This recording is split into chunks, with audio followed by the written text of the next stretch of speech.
Let's get Wait going. a second. All right. So, guys, I think we know how all Mets fans feel this week. So Oh, sorry. wow. So sorry. Nathan Wow. Fiedler really showing the Mm. real pain for all Mets fans. Sorry, Anthony. We're gonna have to talk a little post-mortem about them and other things. Hi, I'm Steve Rabinowitz. I'm Jay Kaplan. That fan formerly known as Anthony Strait. The artist formerly known as Anthony Strait. Welcome to On the Sports Lines as we dive into a lot of stuff this week. Almost too much going on right now. We have MLB postseason madness. The Yankees started yesterday. The Mets never really ever got out of the blocks. And the rest of the, and I stress this word, divisional series going on in baseball. There are only 12 teams also with a winning record in the NFL. And we'll talk about two teams who were shockingly a part of that movement, the Jets and the Giants. No opener this week. We have a lot to get to. Let's start with the Yankees and their playoff fortunes. After a hot start to 2022, the Yankees went basically into the cryogenic chamber for another 6 weeks before a September recovery. But still, 99 wins, sitting on the reclining chair while the other wild card series are going on.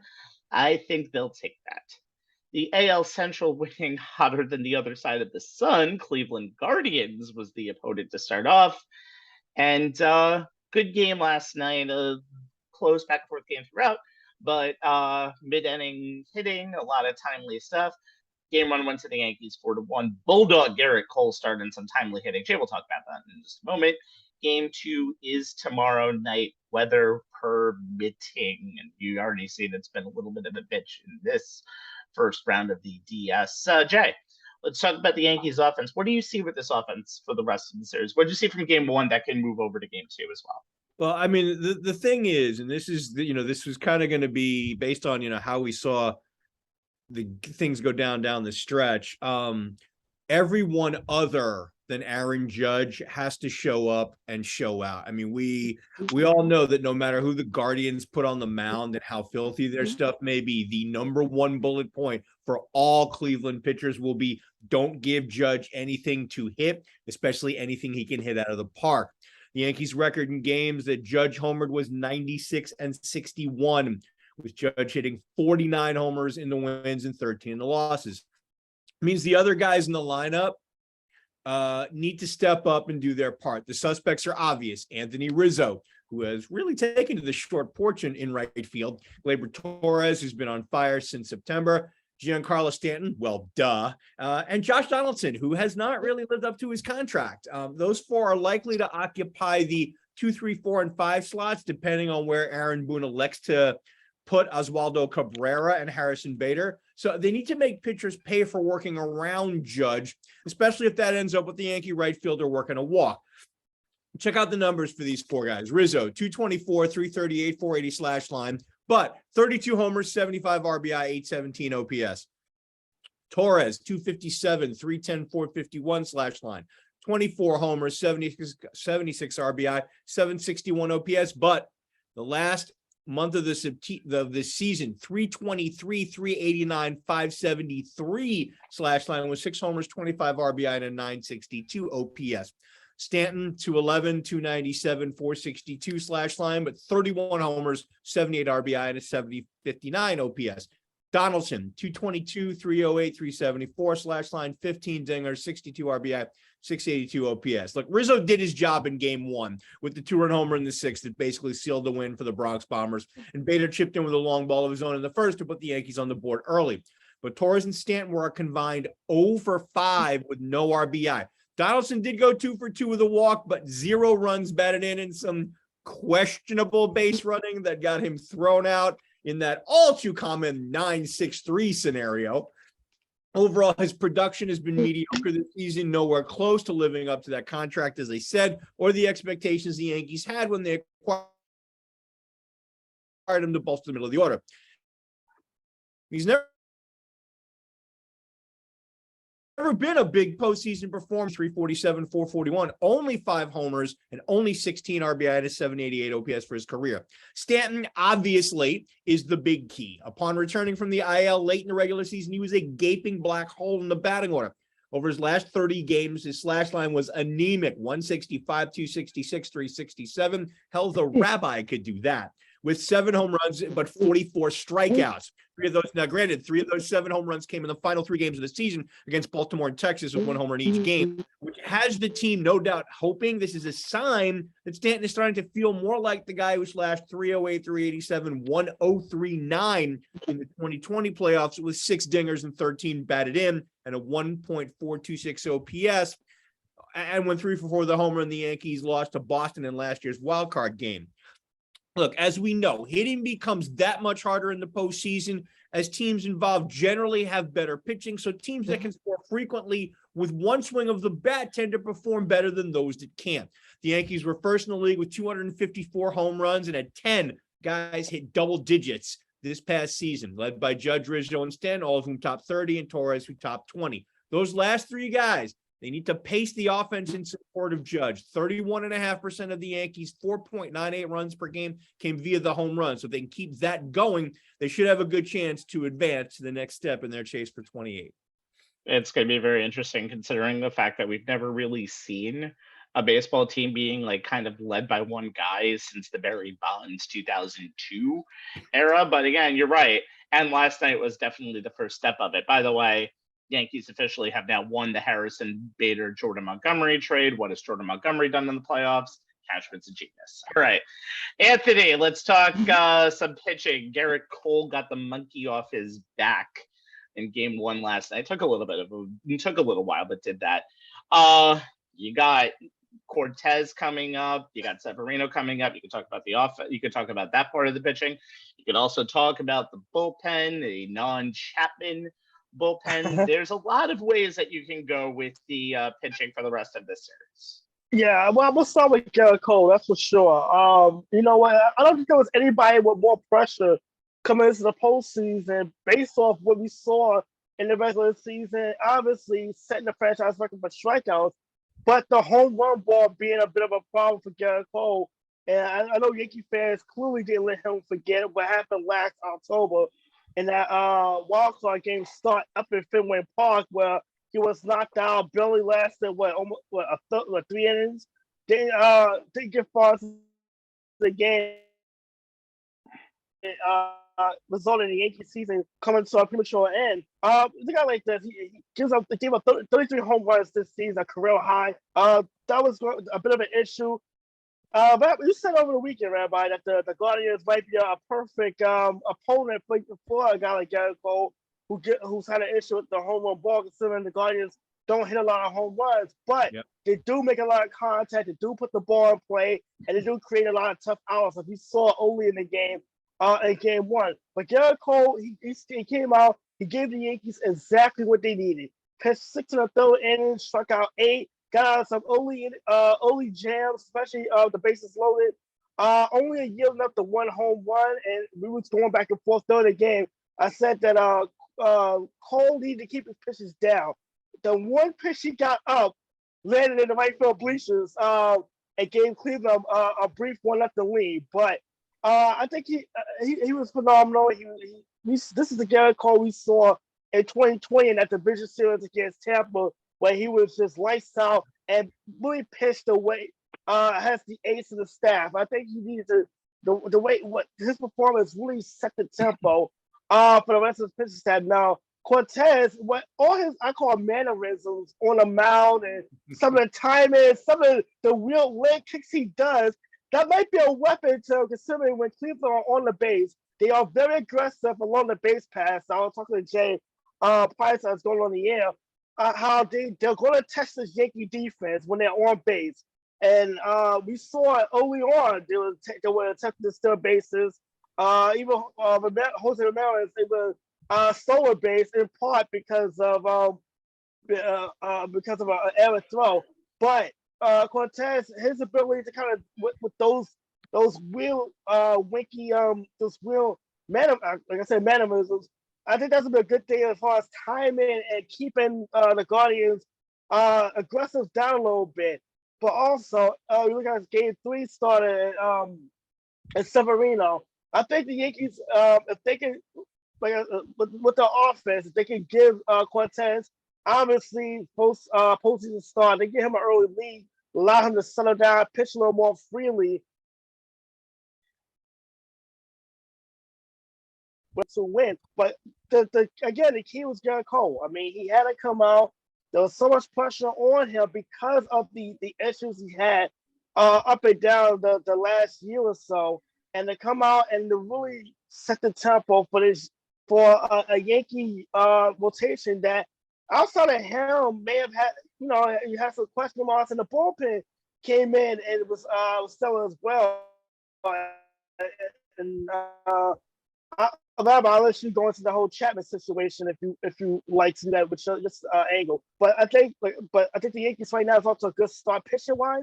The Guardians are a decent matchup for its rotation. The home run ball, not much of a factor. I think it'd be even less of a factor when the scene shifts to Cleveland over the weekend because of that big ballpark. But Garrett Cole definitely, like I said, I hate to be repetitive, but he laid the groundwork for this rotation. Well, the one thing, let's just quickly get over all of the Chapman stuff, and then we'll kind of move on. Chapman wasn't going to be on this roster most likely, and that's the reason why he didn't show up to practice that Friday. There was all the talk that they basically said, Chapman's like, if you guarantee me on the roster, I'll show up. They said, we can't guarantee you on the roster.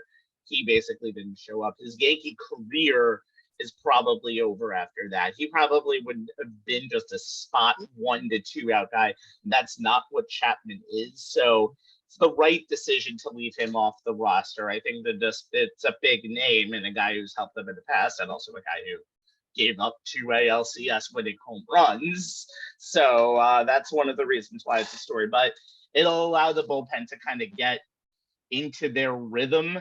And we'll see what happens in these next few games. The hope for them is that Cortez, just like Cole got to 6 1/3 last night, that Cortez, Severino, and possibly whoever ends up pitching game 4, we're not sure. That might be Tyone. That may not be. We don't know. Whoever pitches that game can get them to a situation where you only need 9 outs. In a lot of situations, that doesn't necessarily happen. And Rabbi, considering with the days off, I don't know. I don't think they're going to go with Tyone. If I read correctly, Boone is going with just 3 starters. That's what it looks like, but we'll see what happens. Game 4 and Cortez could pitch game 5 because now Tyone's in the bullpen. They can do that. It's also just a question of how this weather is going to play out tomorrow, because that can kind of screw up the rotation a little bit. Moving on to Cleveland really quickly, one of the things that we've kind of talked about, and it's kind of been a trend going into the playoffs in these last few years, is you need to be a power hitting team to win. There's been a lot of good hitting teams that just haven't hit home runs. We'll talk about the Mets in just a second. But if you look at the Yankees and the Guardians, the Yankees hit 254 home runs in the regular season. The Guardians hit exactly half of that with 127. Love that stat. But also there's just the Guardians, their series against the Rays, they only gave up 1 run in 24 innings, which is really, really good considering they also only scored 3 runs in 24 innings against some pretty good Rays pitchers, and Shane McClanahan, and then I forgot to pitch game 2. It's the guy who had Tommy John surgery and then came back in September for Tampa Bay and had a good run. Don't remember the name; doesn't really matter to this point. But the point of the matter is, Cleveland's not a home run inning team, as Anthony has mentioned to me, and we've had conversations. We've all had conversations, apparently, that we're talking about tonight in the public. They're a station-to-station team, and they like to steal bases. They like to steal bases a lot. But one thing I noticed last night that's a little discerning. I know Yankee Stadium is such a bandbox. But what the Guardians did through innings 1 through 3 was pretty awesome. Was pretty remarkable for them. They got through 60 pitches for Cole. There is no way Cole should have made it to the 7th inning, but he did, because later in the game, the Guardians got a lot more impatient, swung early, hit into a bunch of double plays. The one in the 7th to get Peralta out of the jam is probably the worst of the bunch. And that's one of the reasons why the Guardians are down 1-0. The reason still the Guardians are a hugely dangerous opponent just because of throwing McKenzie in game 3, and when they'll throw Shane Bieber in game 2, gave the Yankees fits 2 years ago in that wild card series. Not sure what to expect of the Guardians. I still, as I said before, I don't think I learned too much about this about what's going to happen last night. I think the Yankees did what they had to do. They actually proved that rest does actually overcome rust in these situations, and that's why they're up 1-0. I'm very curious to see how the rest of this series plays out, because the Yankees have an opportunity to do some things here, get to an ALCS, and then honestly, it's anybody's game where they're probably going to be playing with a little more house money than we think that they can usually play with. All right, let's move on. Sorry, Anthony. Got to do it. The New York Mets. Obligated. No, it's not contractually obligated. It's very obligated. The New York Mets. Oh, the Mets. What turned out to be a 10.5 game division lead at the end of May started to be a free-for-all at the end of September. And by the time the end of the regular season happened, 101 wins and 61 losses, only good enough for a wild card spot. And then this past week, 2 out of 3, a wild card loss to the San Diego Padres. The Mets became the most successful team in baseball history, at least in the modern era, to not even reach the division series. We're going to talk about positives, we're going to talk about negatives, and most importantly, what needs to be done in the future. Do we have 3 hours? Did I book that much Zoom time? No, unfortunately I didn't, so we're going to have to keep it shorter. Anthony, we got really mean to you today, and even though your heart got ripped out and you've questioned your love of this team over the last 6 weeks, we're going to ask you to find a positive from 2022. Be Mr. Positive for me, buddy. Well, I would say the biggest positive obviously was Buck Showalter, and obviously before the month of September, he was getting rave reviews, but being what you call the grown up in the room. Think about what this Met team was last season, and obviously coming off a collapse when they actually missed the playoffs. Louis Rojas, obviously a good guy, but obviously wasn't the first choice manager for the Mets. He was kind of thrown into the fire pit. There was a lot going on in the clubhouse, and Buck Showalter came in. He established not just a winning culture, but a culture of accountability that we haven't seen with this franchise in quite a while. And look, 101 wins. I know the ending didn't exactly go the way the Mets or us Mets fans wanted, but 101 wins is not to sneeze at. I mean, that is a very impressive feat. They were in first place for over 170 days. You look at some of the guys like Francisco Lindor, had a huge bounce back season. We also saw the press conference with his daughter calling out for Buck Showalter, which is adorable. But we also Pete Alonso had a big year as well. Jeff McNeil win the scoring title. But Edwin Diaz, remember, this guy was basically about to be ran out of town, and he took them arguably one of the most dominant seasons for a closer. You look at just the ripple effect that Buck had on his team from training from spring training on, and how this team got confidence. And you look at some of the things that happened down the stretch. What happens if Starling Marte doesn't get injured? And that kind of led to the Mets offense going into a tailspin. What happens if they are able to scratch out a win in that Chicago series? There were so many things that, and there's a lot of what ifs that definitely is going to be talked about during the offseason. But Buck Showalter, a heck of a job, a lifelong baseball guy. This is the fourth team he's led to the playoffs. Think about the Yankees in '95, the Diamondbacks in '99, the Orioles as well, consecutive years, and now with the Mets. The first postseason in 6 years, it didn't. Unfortunately, it didn't go the Mets' favor. But there was some things to kind of take away from. I don't know the Mets going to be 100 games again next season. Very doubtful. And obviously, the Rabbi get into some of the question marks that's going to come with this team when we go into the winter meetings and so forth.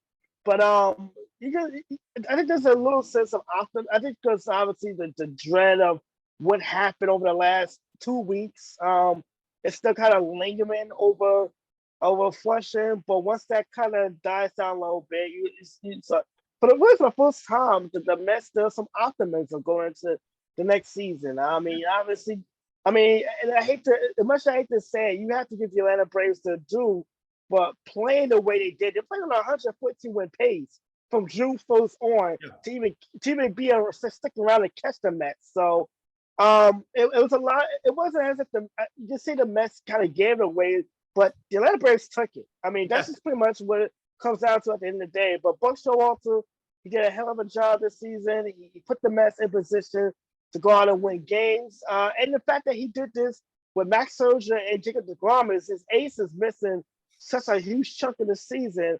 It's all the more impressive. So, and also he is a nominee for manager of the year. So, that's one of the biggest positives come out of this 2022 campaign, and something that the Mets can definitely build upon going into 2023.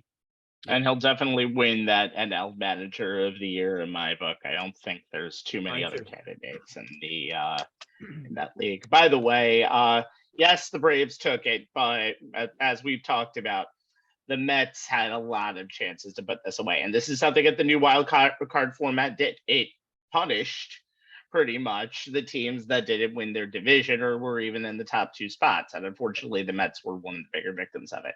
All right, Jay.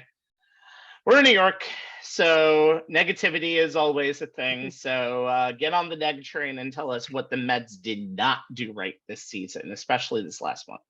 Yeah, I mean, I got to channel my inner you to really get. Oh, shut up and just do the damn thing. Inner you. I was the one who was being the most positive to Anthony over the last few months, honestly. You tell him, Anthony. You know I was being on your side. Inner All right, you. man. Shut up. Couldn't resist. I got to do just a little bit. You know, it's all from love, partner.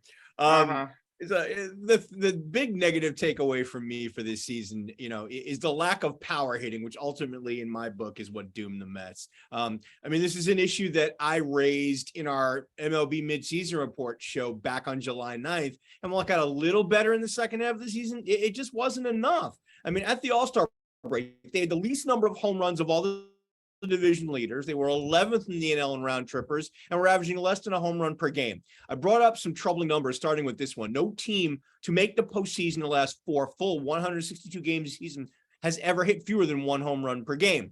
They managed to improve their home run rate in the second half of the season, finishing 8th with 171, which got them above the 1 home run per game rate threshold, barely at 1.06, but it wasn't enough. Yeah, Alonso and Lindor had the type of home run numbers you'd expect, 40 for the Polar Bear, 26 for Lindor. But Eduardo Escobar was the only other player to reach the 20 home run mark, and no one else topped it. Starling Marte hit 16 and probably would have topped 20 if not for the stretches he spent on the IL. He only played 118 games, and we saw how him not being 100% was a factor in the Mets' offensive struggles against the Padres. No Mets other than Alonso and Lindor had more than 69 RBI. Brandon Nimmo was the only other player to top 15 home runs. He had 16. I detailed the Mets' offensive struggles at DH on our last show, a spot in the lineup that is traditionally occupied by a power hitter. I mean, even after Daniel Vogelbach came on board, didn't really improve much. Their DH has finished 13th in the NL in home runs with just 17, 12th in average, 222, 11th in slugging, 375, 10th in OPS at 687, and 11th in home runs per at bat. 1 home run every 33.12 trips to the plate, not gonna cut it. I mean, especially in a division where, you have the Braves, who had 8 players with 15 or more, 5 at 20 or more, and as a team, they hit 243, number 1 in the National League. Talked about, the Phillies, 4 guys with 15 or more, 3 at 20 or more, and 205 total, 4th in the National League. And that's with an injury-plagued season from Bryce Harper, no less. Both teams have have the ability to consistently go deep. The other stat that I brought up in July was the team that hit more home runs in the regular season has won 60% of postseason series. It was borne out in the Mets wildcard series. Mets were out homered 5-3 and struggled to score runs by their season-long method of stringing hits and base runners together. They were outscored 16-8 with 7 of those runs coming in their game to win. Look, you can get away with the style of offense the Mets utilized, and you can win a lot of games with it during the regular season, especially when you get dominant pitching performances from aces like Jacob deGrom and Max Scherzer. But as we saw in the wildcard series, when either of those two, or even Chris Bassett, have a bad day and the opposing pitcher doesn't let you string those base hits and base runners together, something that is more likely in October when you face the better teams who are more likely to have better pitching, you're going to have trouble scoring runs if you can't do the baseball equivalent of creating your own shot off the bounce, and that's getting the ball to leave the yard. Rabbi, I'm setting you up here. I don't know if it's on your offseason to-do list for the Mets, but getting at least one more legitimate power hitter needs to be on GM Billy Epler's, at least in my book. Well, obviously the name that's going to come up is Aaron Judge, and that's going to be, that's always going to be a name out there because Steve Cohen has money and outfield is a position that they can always improve on. So that isn't my angle, but I'm just saying that's probably obviously the name of names out there. We all know that the New York tabloids are going to make. Well, yeah, but that's the name. With that, that's the name. I mean, outside of that, you don't have as many outfielders who are really up for free agency. I mean, Jock Peterson is in his 30s, I think. I mean, I think they should re-sign Nimmo. We'll talk about that in a second. You got Lorenzo Cain, you got Dougal Herrera. It's not a great list. If you're going to get that person, you may want to get it from, you have a shortstop, like, amazing list on there from Dansby Swanson to Xander Bogaerts. Even Carlos Correa is going to go back on the market. That's where you're going to get it from the infield. However, what I really think the Mets need to do first and foremost is settle what the hell they're going to do with the team free agents that are about to come up. They are probably one of the most free agent full teams this offseason. I mean, just look at the full. Going down the line, the hitting, not as many people who are up. You have Nimmo, who is an unrestricted free agent. You have Tyler Naquin, who I don't think anybody in this world wants back in Citi Field or in Queens. Or then you have Daniel Vogelbach, who is a club option. If you can get him for cheap, I would probably at least try to keep him here and see if you can get a full hero move. I think what the Mets are going to end up doing is trading for somebody. I don't think we know who that somebody is right now, or breaking the bank for Aaron Judge. I think it's one of those two options, and I don't think they're going to be in that shortstop series. But again, for Mets fans, got to realize there's no person who is unattainable anymore for this team. They are willing to pay any luxury tax that you can ask them to. That's going to be interesting. But the pitching that is in free agency, Jesus. Just let's start with the bullpen. I think just looking at the setup guys, you have Michael Givens, who has a mutual option. I think he'll be back. Trevor Williams, Seth Lugo, Adam Ottavino, Trevor May can probably go. I think Ottavino might stay just because of the fact that he's had experience. And then obviously Edwin Diaz, who I think is the number one priority of the people who are currently need to be re-signed. He needs to be re-signed because it's hard to get a shutdown closer these days. And sure, Diaz can go back to the mean after the season that he's had, but I think Diaz has earned enough equity to stay in New York. And I think he's the one that people are going to want to stay in New York. Also, for 2/3 of the starting rotation from this year is also up in free agency. Carlos Carrasco, Chris Bassett. Bassett is a mutual option. Not going to get picked up most likely. And Taiwan Walker as a player option. They're all going to get something on the market. They're all double-digit win guys. And that's a problem because this team, if they don't get the pitching to replace that pitching, they're not going to win, because one of the things that got the Mets their 101 wins was their depth at pitching, and they're proven to get a guy who can go 5 or 6 innings almost every single night. All of them hit their struggles, but almost all pitchers hit their struggles at some point. The one good thing about that team is they're consistent and they can get starts. You just don't know when you're going to get those starts. And I don't know if you could find people to replace them that quickly. Which brings us obviously to Jacob deGrom. With all of the talk of Aaron Judge going into free agency, deGrom's free agency is going to be very interesting too. He's already said he's going to opt out of his contract, and I think it would be smart for him to opt out of his contract because there will be a market for him. It's just a question of, do the Mets want to pay him a massive deal? Do the Mets not worry about his health that much that they are willing to pay the massive deal and they want to keep deGrom here? Because we saw in game 2, he can win you playoff games and he can win you playoff games easily, but he's not the same guy that he was pre-surgery this year. He had his bad outings. The Friday night game in Atlanta, he didn't pitch that well. And again, if they won that game in Atlanta, they would still be playing today, right now, in an NLDS game that is currently on my screen. So the Mets can do whatever they want in the offseason to pick up that one more power bat, to pick up that one more power pitcher, but they need to find out who they want to keep first. That's first and foremost.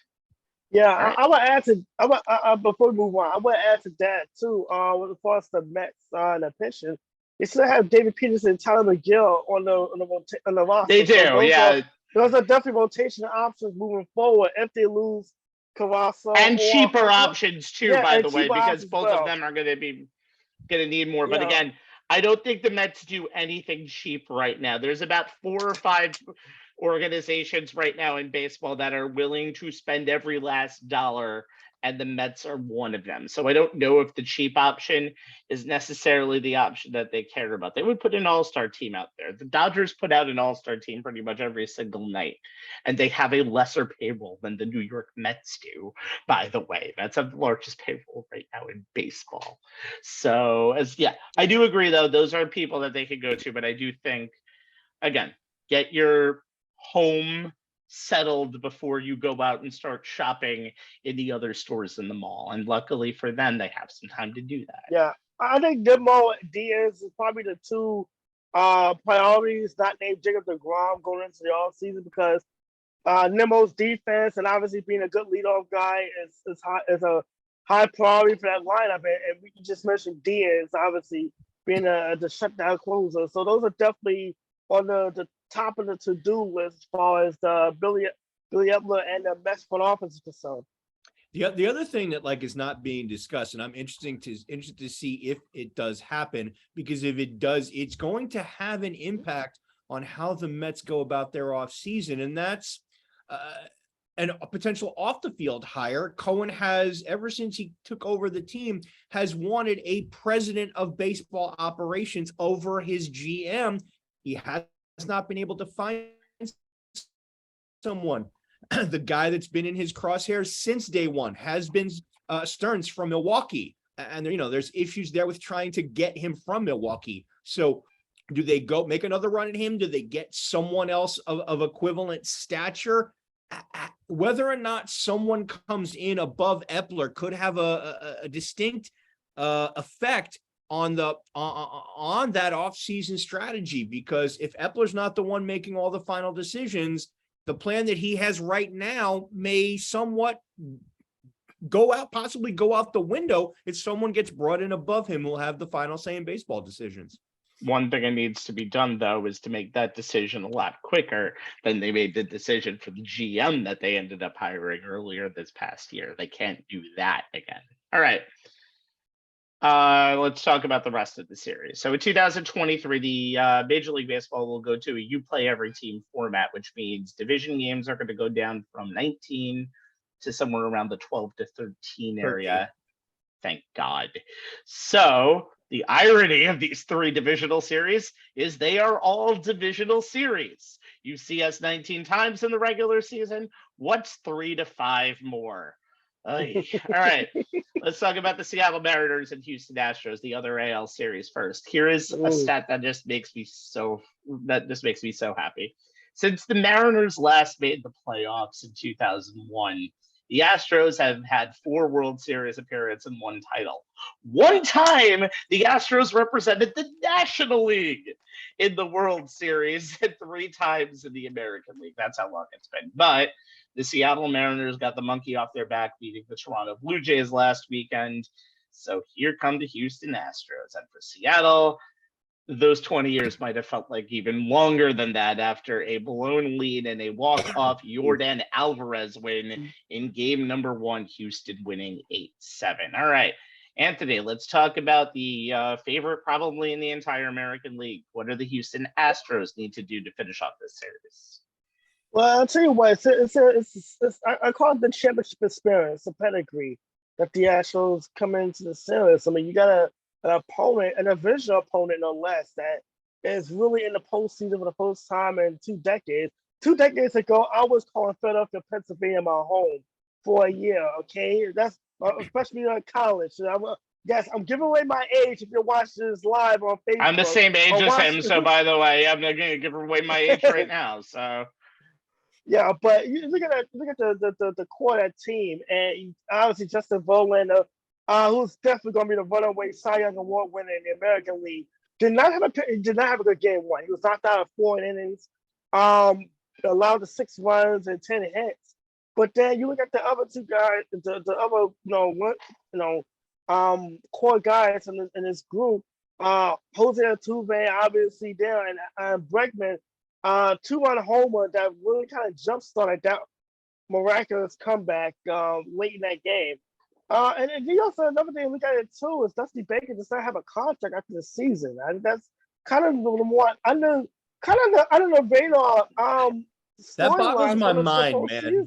That Dusty Baker Dusty Baker came in. Now think about this. Dusty Baker took this job just fresh off the Astros with the whole cheating scandal, getting nailed and the suspensions and all the fallout with that. And all Dusty Baker has done is gotten this team to the postseason back-to-back years. Obviously, last year, getting into the World Series, coming short to the Atlanta Braves in 6 games. And now here we go again. He wins 106 games. Got them back in the postseason. But when I watched that comeback yesterday, it just didn't seem like any panic coming out of that dugout. And that's coming from a team that's kind of been down and done it. They've been down this road before. I guess another team that Shay's going to point out that made a decision that just screamed panic mode in the very first game of a playoff series. But I obviously, you look at this team and you look at the opponent.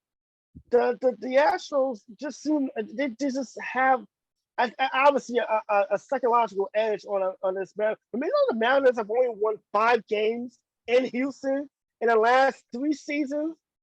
5 in 3 seasons. How many regular season games they played? 19? Yeah. So I'm choking up just on that step. Yeah, but right now I can see it's a very powerful stat, so it should choke you up. But I got a few more. Yeah, but what the Astros just have to do is continue doing what they're doing best: timely hitting, clutch pitching. The bullpen was phenomenal, and just keeping the game within some kind of striking distance. Otherwise, this game could have turned into a rout. I mean, it was 4-0 before you knew it. And Rabbi said is basically texting me while I'm at work saying he knows nothing about baseball anymore. Trust me, I still don't know anything about baseball anymore. It's October. Here's the thing, guys. This ain't baseball. October. Right. This is October baseball. It's an entirely different animal. It's like saying, March basketball. You don't know basketball? I'm sorry. It's called March Madness for a reason. And it's a completely different. No, I completely understand that. And to move on for a second, one thing about Dusty, by the way, he's 73, and that is 7 years older than, La Russa just re-retired. But he's 7 years older than Brian Snitker and Buck Showalter, who are about 66. So yes, it is an underrated storyline, but I'm sure there's going to be some questions about, does Dusty want to come back? Because doing this takes years off of your life, it seems like. And as you saw, Tony La Russa was not in good health for the rest of the year. No. And that's one of the reasons why he left, and that could be one of the reasons why Baker doesn't come back. But the Astros will be good if I manage that team. They are just phenomenal right now. All right, Jay, let's talk about the Mariners. They lost the first game on the road. Ooh. Still could easily split the series, though, if they win game 2, right? Yes. Yeah.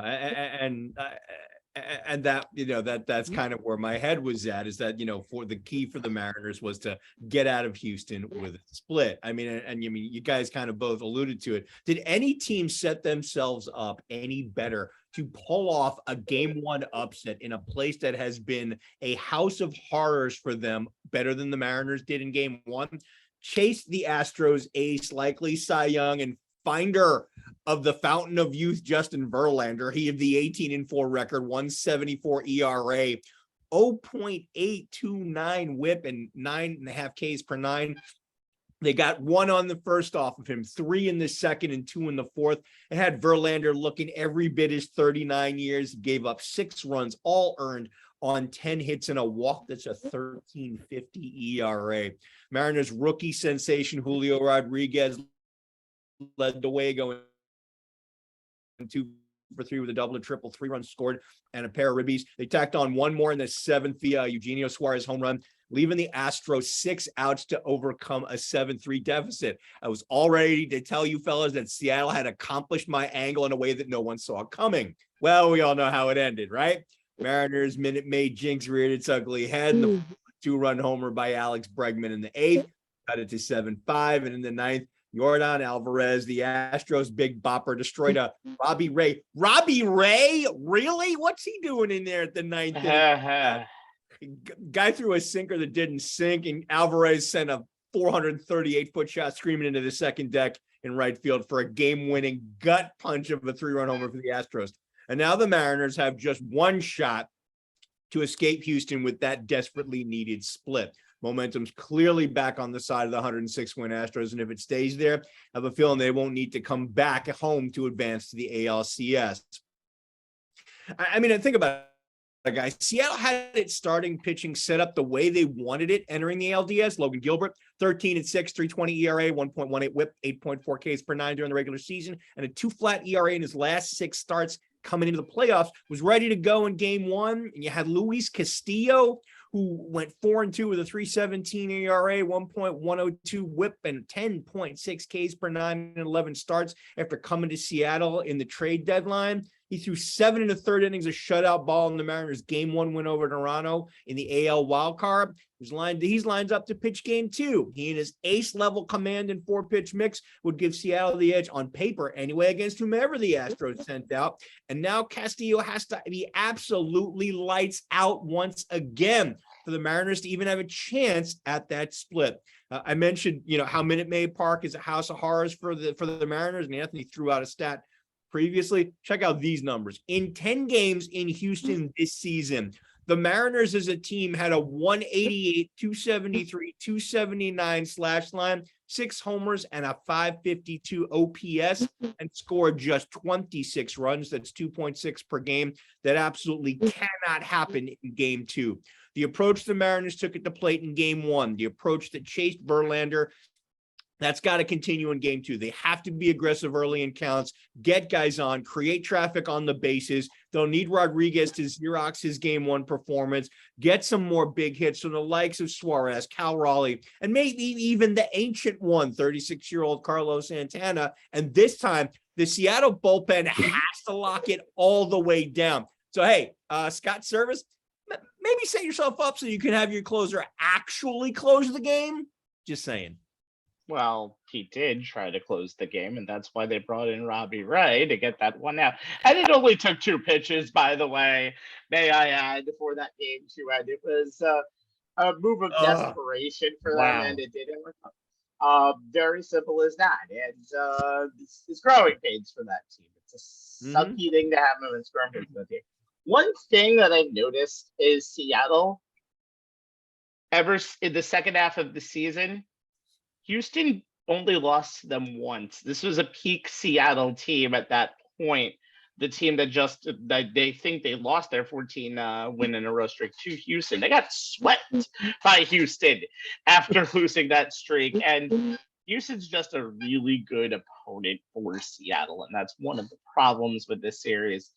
Not the opponent that Seattle would want to see. I think if they were in a series with the Yankees, it could have been a little bit of a different story. But I just want to marvel at Yordan Alvarez for a second. For a lineup that has so many power hitters, you got Altuve, you got Bregman, you got Kyle Tucker, you even got Trey Mancini, who came in at the trade deadline. For all of these hitters, Yordan Alvarez is now the face of Astros hitting. All he's done is 2019. He didn't really play in the COVID season due to injury, but 27 home runs in 87 games in 2019, which is a ridiculous pace. 33-104 in 144 games in 2021, and then just a simple 37-97 in 135 games. There's no better hitting in the postseason. The Astros have 2 300 hitters. Alvarez hit 306. Altuve hit 300. The Astros should scare everybody, just the way that they play, the way that their pitching has evolved from where it was even just 2 seasons ago.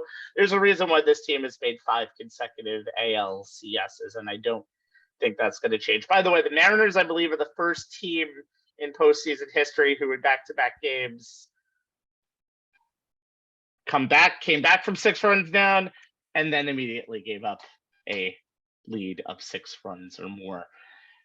It's October. All right, moving on. The West Coast battle between the San Diego Padres and Los Angeles Dodgers to start our NL side of the preview has kind of been a one-sided affair. Padres went 14-5 against them in the regular season, 3-1 in the NLDS 2 years ago, and a 5-3 win last night. Although I thought that game was going to be more of a blowout, just the way they started. Yeah.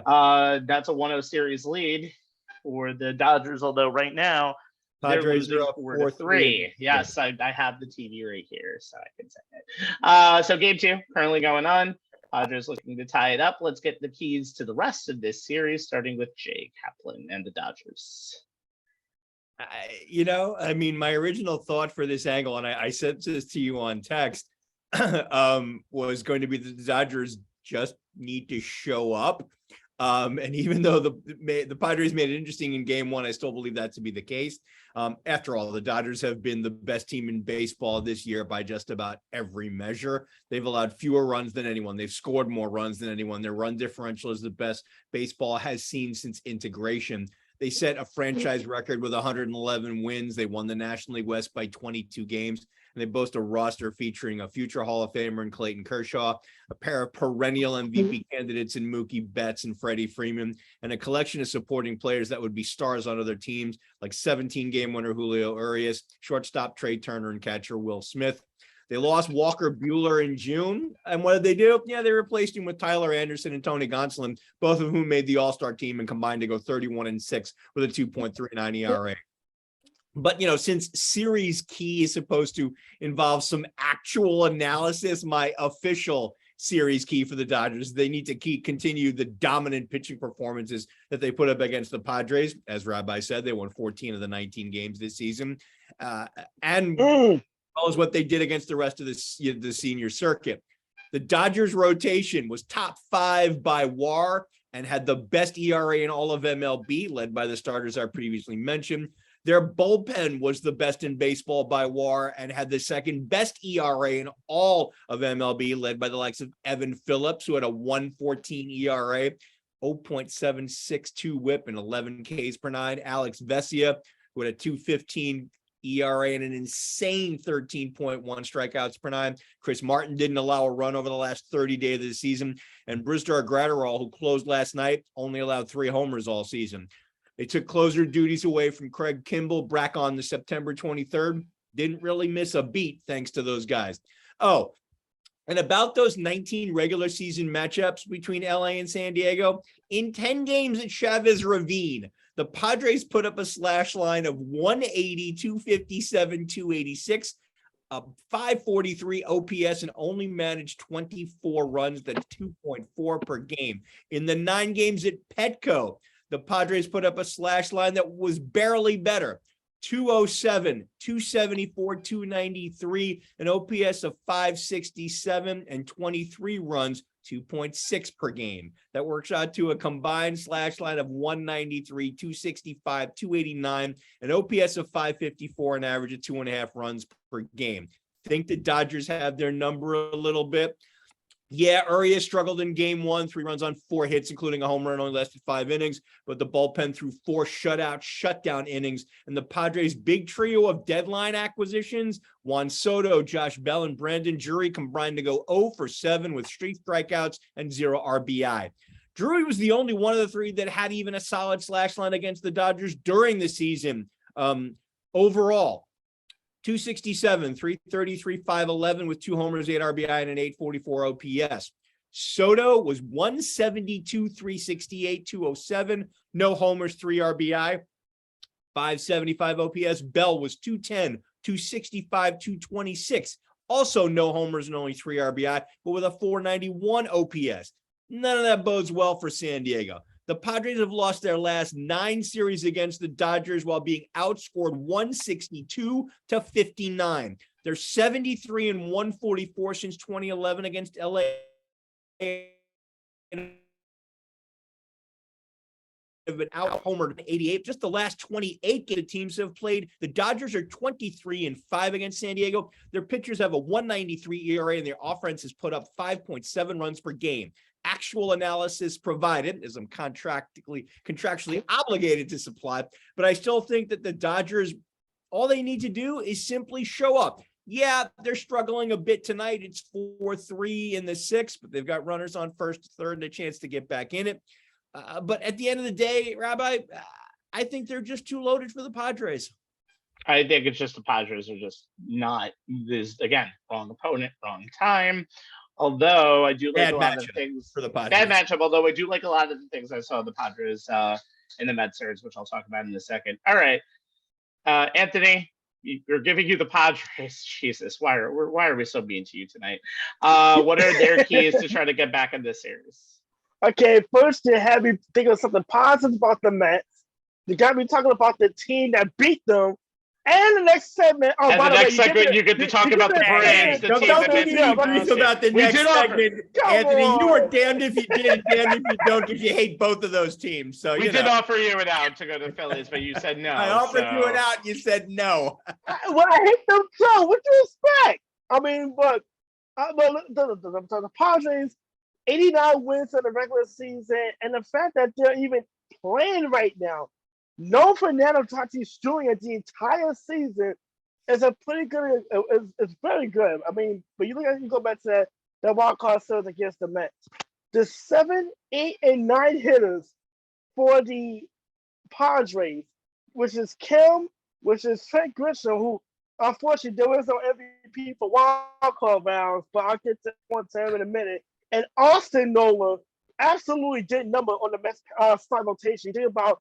In game 1, Grisham going deep on Max Scherzer. One of the 4 home runs that Scherzer gave up in that game 1 start. Then in game 3, Austin Nola with the big 2-out hit with the bases loaded to knock in 2 runs and kind of jump started the Padres and obviously they're on their way to winning that game. But then you think of it like this. Josh Bell. That came in on the solo trade, he went deep in this series. It seems like the Padres has been a team that can be shrieky 1 minute, non-existent another, and they just picked the right time to get hot right out of the gate. I mean, they had really struggled going into the postseason. They were actually kind of stumbling. It was a thing whether or not they would even make the playoffs because Milwaukee was coming on late and the Padres and Philly had kind of stumbled a little bit in that wild card chase coming into the final weeks of the season.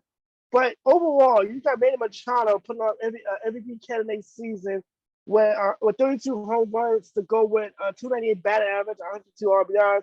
Soto struggled after the trade deadline coming over from Washington. minor league. He barely hit 200. But did find his groove, and obviously, how big is that hit was to really break the game open in Game 3 against the Mets. Off of Edwin Diaz, no less. But the Padres' strength, obviously, is their pitching staff. Joe Musgrove pitched a game of a lifetime in Game 3, basically allowing just one hit. We're not going to get into the very ridiculous Buck Showalter tactic that he pulled. I don't know if it was red hot or was sweat. Whatever the case says, according to Andrew McCutcheon, anyway. Whatever the case says, it had nothing to do with the fact that Musgrove's pitches were virtually unhittable for most of the night. But then also Lou Dobbs gave him a great Game 1 start. Did not give him a good start tonight. I mean, I think we were looking forward to a pitcher's duel between him and Kershaw. That has not worked out well for either team. Nope. Coming into the series, but the momentum that's what I was looking forward to see if the Padres can build up that momentum. Does it give them a hey, look, you want another shot at Dodgers, you got them, and now you went game 1 kind of got out of hand early on. They did get a good job of fighting back and making it a game. And then tonight, Game 2 has been kind of a back and forth seesaw battle. So I mean, right now the Padres, they have to find a way to get a split. I think they can get this game tonight. Game 3, they haven't been home for a while. That crowd at Petco's going to be rocking. They haven't had a playoff game in a long time. Remember 2020, that playoff series they lost to the Dodgers was in a neutral site. There were no fans there. There's a totally different scenario in this case. They got to figure out a way to get this win. It's going to be on the bullpen. And we'll see if Josh Hader, who barely got any work at all in the wild card round against the Mets, if he called on tonight, whether to protect the lead or to at least keep the game tied the way things are going right now. So the Padres they're literally a wild card as far as what Padres team's going to show up. I mean, the Dodgers was so good at Game 1 against the Mets, and tonight, I mean, the we were promised a very good pitching matchup tonight. That kind of did. By the way, there has been postseason baseball at Petco Park. It was just the 2020 AL playoffs that was actually over there. So we actually haven't seen real Padres. No fans. Here's what's interesting to me, guys. Unless you count the workers at the warehouse. I mean, that counts. Here's what's interesting to me, guys. I mean, Anthony, you talk about, the Padres trying, need desperately to get out of Chavez Ravine with a split so they can go back home tied 1-1. You would think that would, kind of shift the momentum a little bit. But if you think about the Dodgers, they actually have their 2 best pitchers in terms of numbers lined up to pitch games 3 and 4 in San Diego, and that's Anderson and Gosselin. Yeah, that's the Dodgers have very few holes. However, there's something about this team that just they haven't played meaningful games, and I feel the same way about the Astros too. Both those teams have not played meaningful games in over 2 months, and I wonder that there's something to that. I don't go with the whole theory anymore of best team makes the World Series, just because the fact that it's all about who hits the right momentum at the right time. Haven't really seen that from the Dodgers. I didn't really see that last night either. They kind of grinded through the end of that game, and tonight it's no different. That's why I'm very curious to see what Houston actually does tomorrow too. You know what? I have a question, but I ask after our next. No, as you want to. Okay. Yeah. The only other thing I would say is I do like how the Padres have played over these last few weeks. Kind of, they know their position. They did get themselves out of the matchup with St. Louis, and I think St. Louis would have beaten them. But Anthony, they have a freaking $250 million payroll. Let's not give them credit for struggling through the Fernando Tatis injury to get over here. They have enough left in the war chest to survive one person failing more than 2. So I think the Padres will be fine. I'm not crying over their second place $300 million payroll. All right. Let's move on to the let's show some East Coast bias to 2 NL East successes. Anthony actually used his show rights to bump this to last. Good call, buddy. We gave you at least something. The Atlanta Braves and Philadelphia Phillies are battling, and this series is tied to 1-1. 7-6 Phillies win, which the Phillies had to really hold on because of the Phillies' frenetic bullpen. That was game one. Game two just ended about an hour or two ago, and that was a 3-0 blanking. Nice to see them get back on the right track. That was in game two. Game three is Friday back in Citizens Bank Park. All right, Anthony, let's finish the holy trinity of bad teams that you hate analysis and ask you what Atlanta needs to do to win 2 out of the next 3. Well, Atlanta is basically home run, and more home runs. I mean, this is a team that finished second behind the Yankees in home runs with over 243 to be exact. 8 guys with at least 15 home runs. And Adam Duvall, honestly, probably would have added to that total had they not missed significant time on the disabled list. You think about the team they had last year that won the World Series, no Ronald Acuna Jr. They have him this year, and he's been obviously a big addition to the lineup. But also, you look at some of the guys one of the guys they didn't have last year that was I think was a big jump shot was Michael Harris. The Braves season really turned around when he was called up, and you look about his hitting, his defense, and giving the Braves another arm. Tonight in game 2, they had not one but 2 web jams. The defense, I think, is one of the most underappreciated characteristics of this Atlanta defense. I mean, Darius Swanson made a heck of an over-the-shoulder catch, and Austin Riley. Now, keep in mind, the Atlanta Braves in that Mets series, Riley on a ground ball, once the ball goes foul, and if he plays that ball, the Mets probably score more runs and turns out into a big inning. So it's not just the fielding skill, but the IQ that when you look at the defensive mindset of the Atlanta Braves, and Riley made a great over-the-shoulder catch on a foul ball late in that game too. But this is a team that does hit a lot of home runs. They're never out of the game, as we saw in game 1. Travis Arnold knocked in 3 runs, and a game that looked like it was pretty much decided on one swing of the bat from Matt Olson became a 7-6 game, just like that. So the offense obviously there, and tonight they won it on a small ball. I think that's one of the key things too. Was if the home runs are not coming, can the Atlanta Braves be able to play station-to-station baseball and play small ball and be able to kind of generate runs when not hitting the ball 500 feet in the air?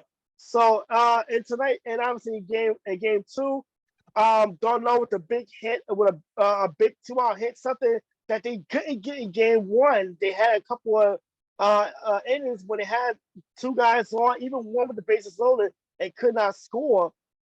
Tonight they was able to get this is literally how they scored their runs. A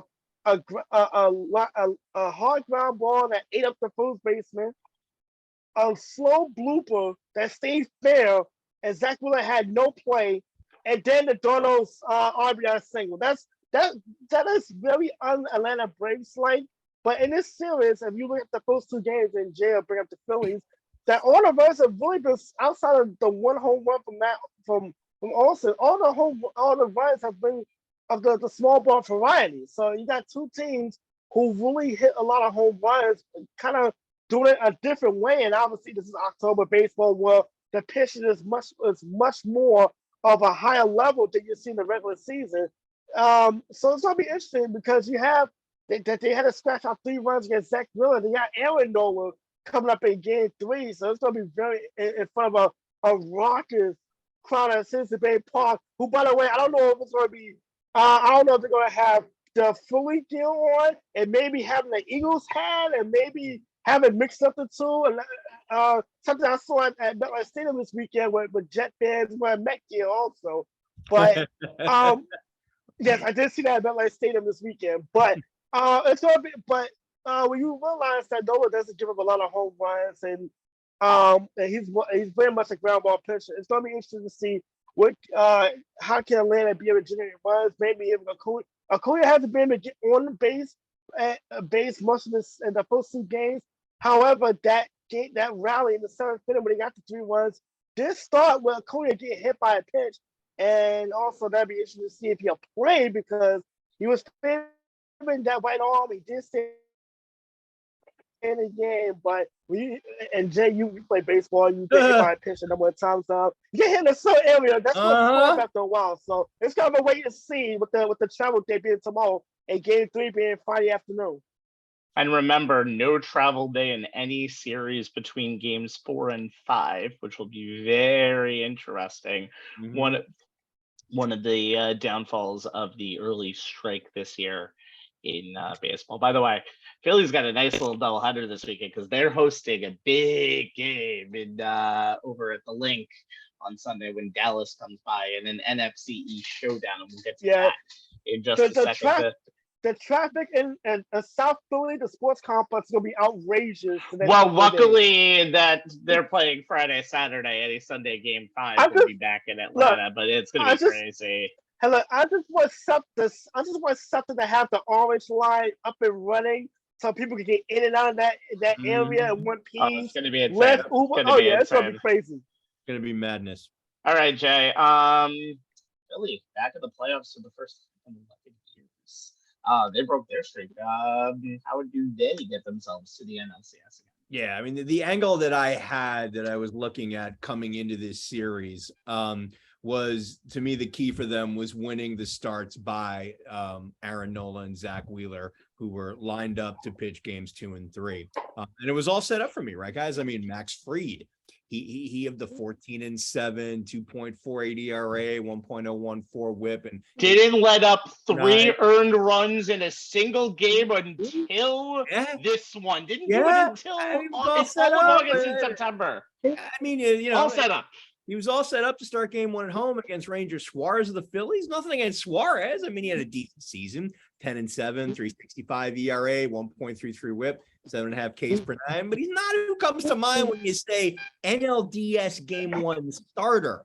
I figured a Braves team that went 11-8 against Philly and slugged 24 home runs in those games and was coming into the playoffs as the hottest team in baseball was set up to take game 1 and perfectly set up my angle that the Phillies needed to win the starts by Zach Wheeler and Aaron Nola in games 2 and 3 in order to give themselves 2 chances, 1 at home and 1 in Atlanta, to win this best 3 out of 5 division series and send the defending champs home for the winner.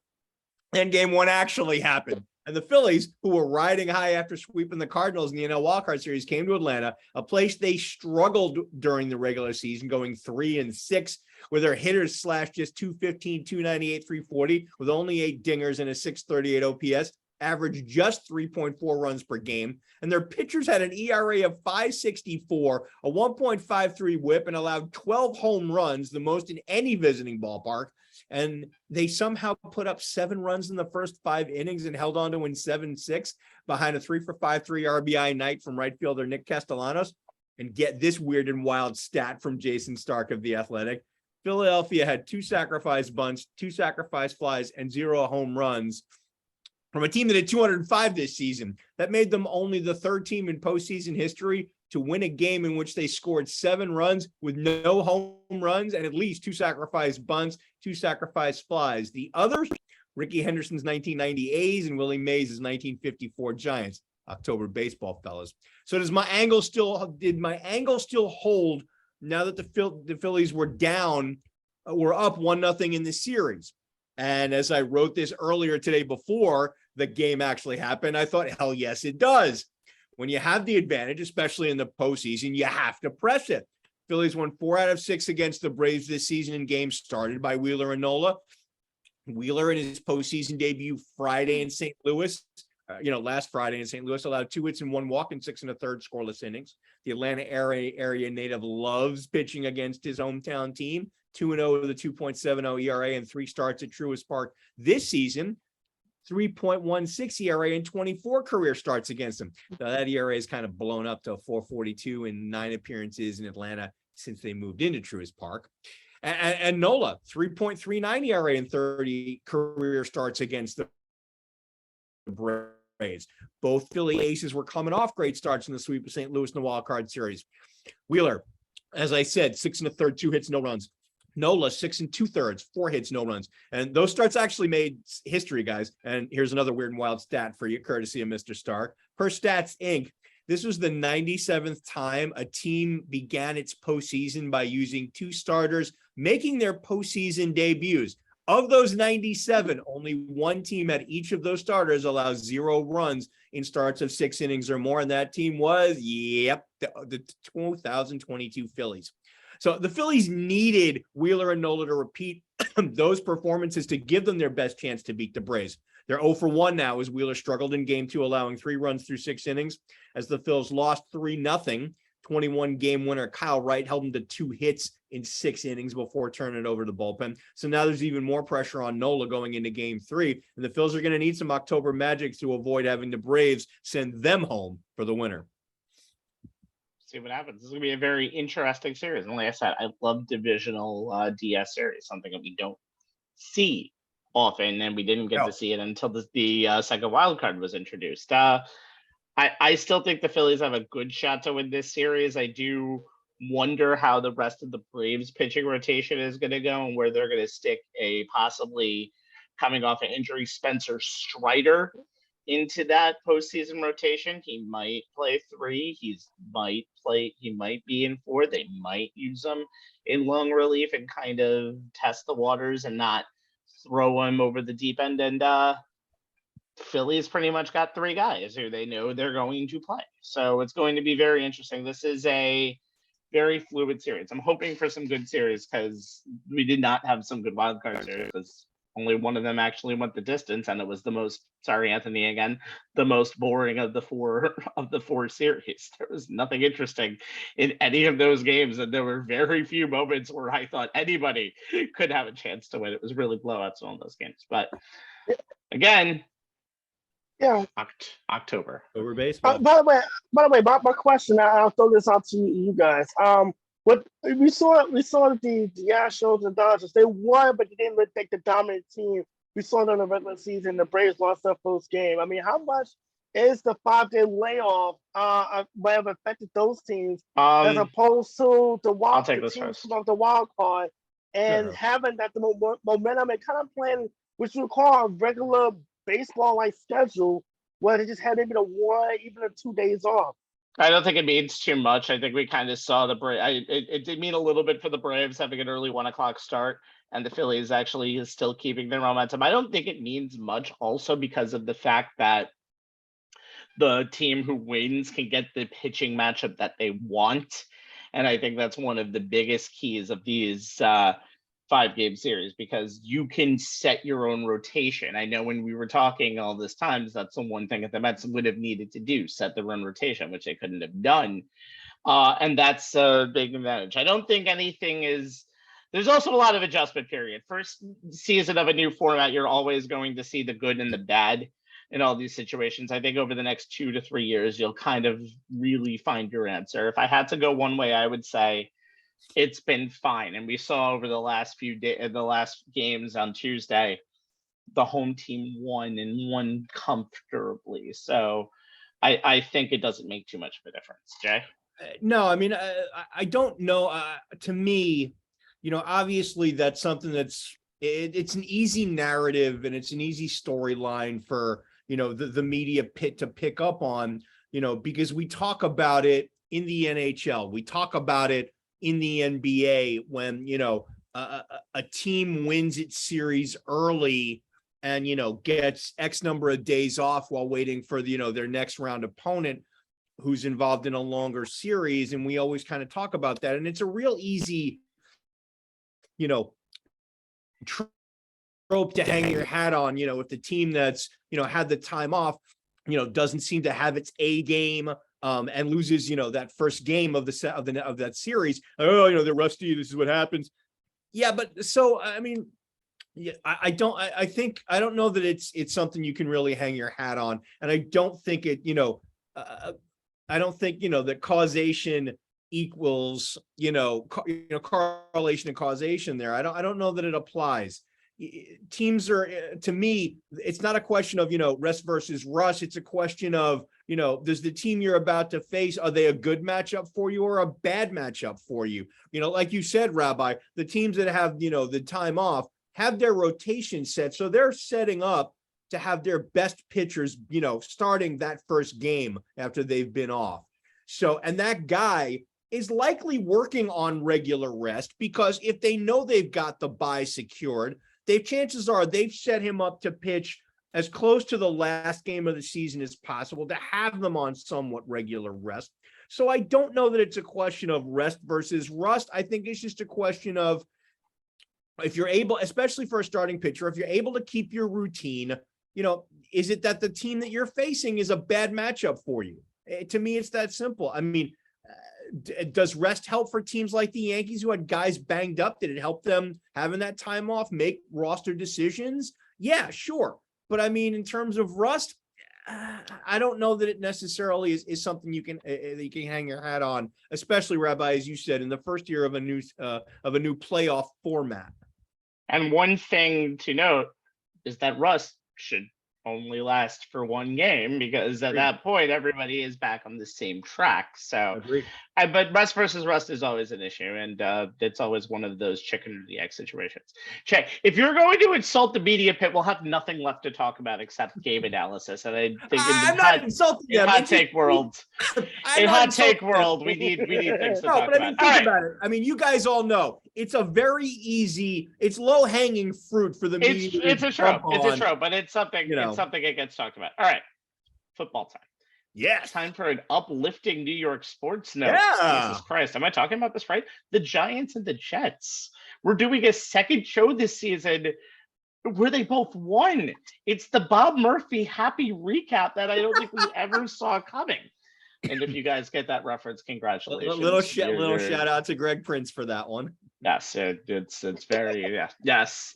I remember that before Greg Prince. Anyway, the New York Giants had people just a little bit excited for the 3-1 start, but then we get the "well, who have you beaten" crowd inquiry from the peanut gallery, and then it turned into the "well, we just beat the 2-time MVP and Aaron Rodgers" answer. So case closed. Giants played some really good ball, scoring on all 3 legit drives in the second half, and basically pitching a shutout on the defensive side in that second half as well. And now, after a 27-22 win over the Packers, the Giants find themselves at 4-1. And then the bad news, the most mediocre NFL that we have in a long time. Of course, the Giants are in 3rd place with that 4-1 division, because we've stepped into the 1993 NFC East all of a sudden. All right, so 2020-2021 MVP beaten this past Sunday. 2019 MVP in Lamar Jackson and the Baltimore Ravens up next. Let's talk about this game and the next game. Jay, what stood out for you on the offensive side of the Giants win in Week 5 across the pond?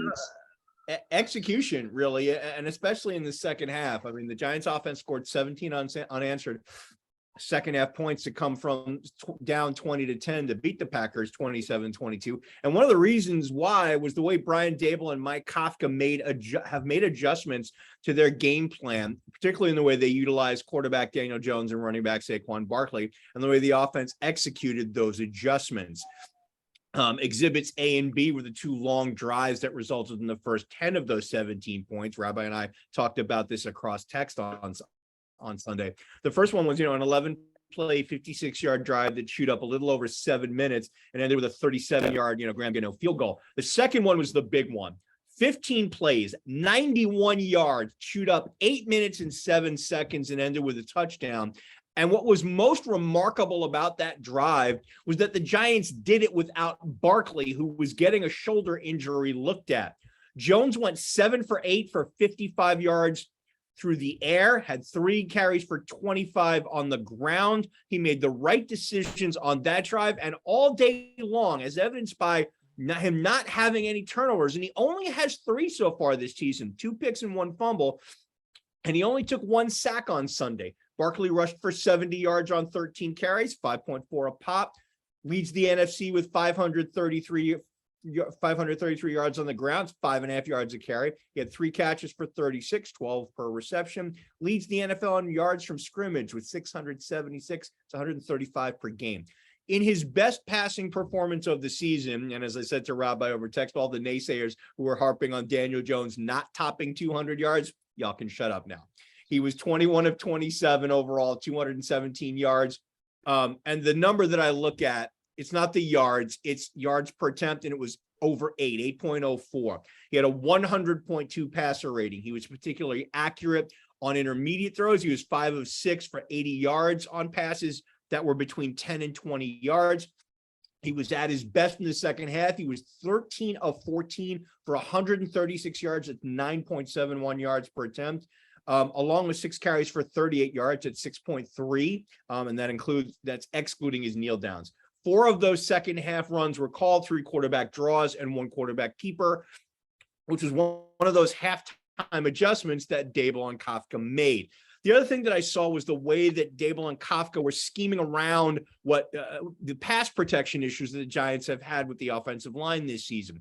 They kept traditional dropbacks to a minimum. They elected to have Jones on the move as much as possible with rollouts. They recognize that Jones has been better at throwing on the move so far this season, and max protecting or using chip blocks from the running backs and tight ends to help keep the Packers from getting to Jones.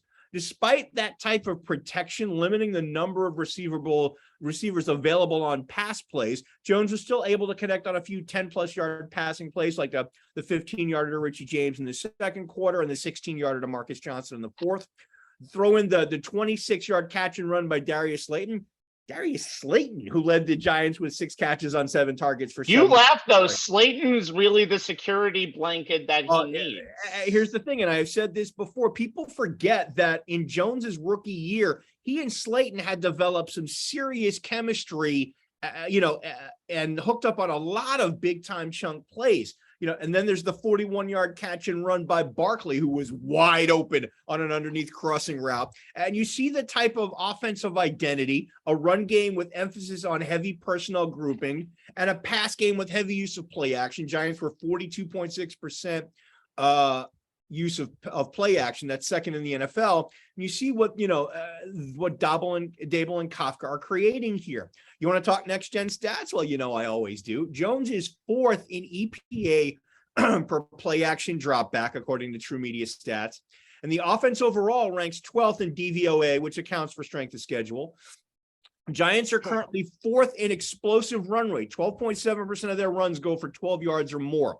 And this is what happens when you have Saquon Barkley playing at the all-pro level he used to pre-injury, and Daniel Jones playing in a scheme that not only is constantly tweaked to take advantage of what he does well, but it puts him in position to make positive plays.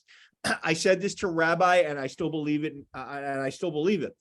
As a quarterback, you tend to produce better if you're playing in a scheme that you like playing in, that makes you feel creative and gives you options to make positive plays. Okay.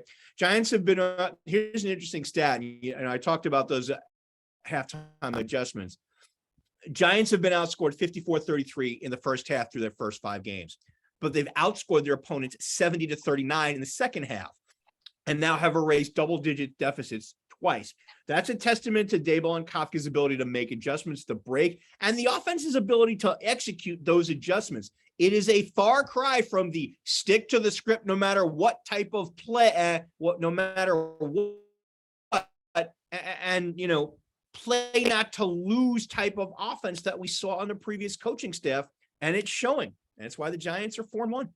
And you saw it. You saw it in week 1 when they went for 2 at the end of the game. A trend that is now, unfortunately, starting to go around all of the NFL, and it hasn't worked for anybody, which is even funnier. The one thing I will notice, though, and I want to talk about Saquon just for a very quick second.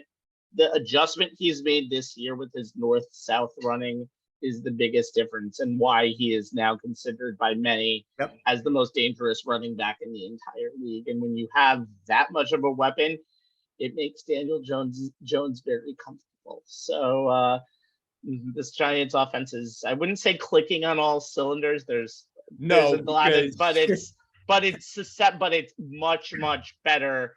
And the coaching job that Daboll and Kafka and Wink Martindale have done have been spectacular, probably the best in the league so far through 5 weeks. Yeah, and Rabbi, what's interesting to me is you see the way the scheme is working. It doesn't matter who's out there; they're able to scheme players open and get them into positions to make plays. So everybody's like, "Oh no, they're going to miss Kenny Golladay. Oh, they're going to miss Kadarius Toney." They don't miss either of those guys one bit. I said it to you on text. It was, and I'm going to make the bold statement here for everyone else to hear it.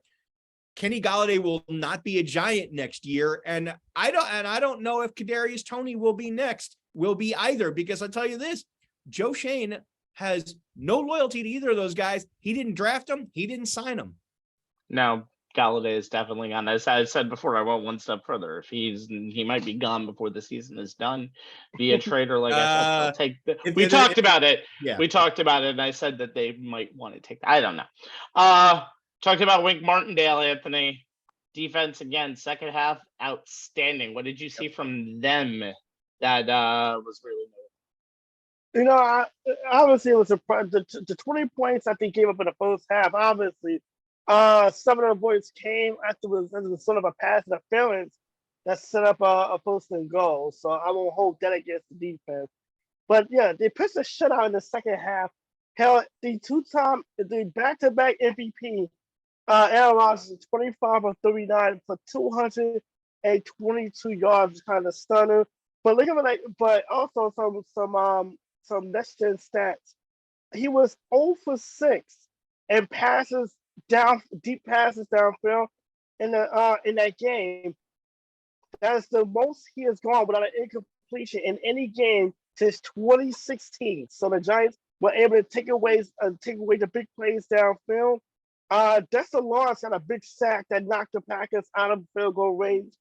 And also, the Giants, even when they were not able to get to Aaron Rodgers, and we saw in that final drive, they were able to at least knock the ball down. That's something that you see the Giants defensive players are doing more and more, is getting those hands up. Obviously, on back-to-back plays on third down, one pass literally hit Kayvon Thibodeau right in the face, literally hit him straight in his face mask. The other one, which is a great play, great deflection, by Xavier McKinney to kind of deflect it and to seal the game for the Giants.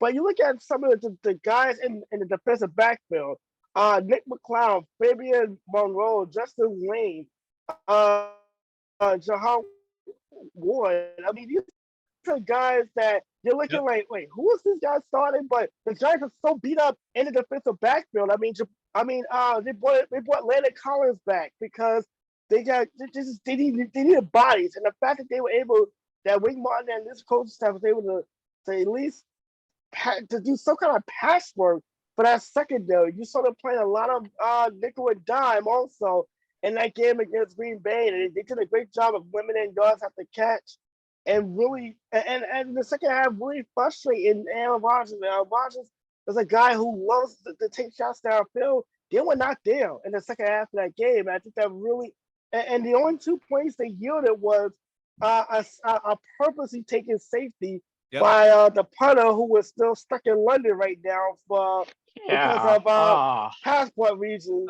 Man, still there. Yeah, and look, it's the feel of when you travel internationally that things like this can happen. And I just hope he can come home in one piece. Never mind football. Get home safe and sound. As soon as that cleared out. But yeah, Wink Martindale. This defense is now the seventh stingiest defense in the NFL on deep pass attempts with our opponent, completing just above 20%, which is very impressive when you think about one of the biggest question marks this season was in that defensive backfield, and if that young secondary gonna hold up. But I tell you what, Dory Jackson's been incredible at one-on-one man coverage this year, not being and coming up and making us stick tackles. So this defense, they've been aggressive against the Dallas Cowboys. It did kind of bite them on the real end.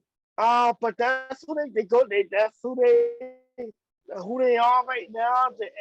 And Wayne Martin's MO is he's going to bring the house. You just don't know where it's going to come from. Mm-hmm.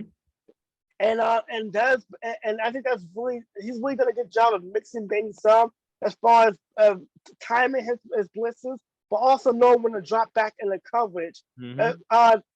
And then trying to take away the big plays downfield. So that's been a big difference this season with the Giants defense. Yeah. And one thing.